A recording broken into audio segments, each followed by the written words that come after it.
Have you ever wondered if there's a way to strengthen your pelvic floor without doing endless Kegels?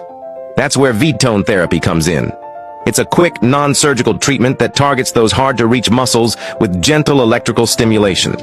You simply lie back comfortably while a slim device, about the size of a tampon, is gently inserted into the vaginal canal. Through this device, soft electrical pulses make the pelvic floor muscles contract automatically, kind of like a high-tech workout for muscles you can't easily exercise on your own. Each session takes about 15 to 20 minutes, and there's no anesthesia or downtime needed.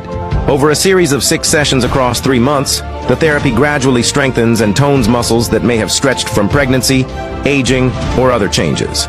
Many people notice better bladder control, reduced incontinence, and even enhanced sensation. The results build over time, usually peaking 1 to 2 weeks after the last session. It's safe and effective, but as with any treatment, it's important to talk with a qualified doctor first to make sure it's right for you.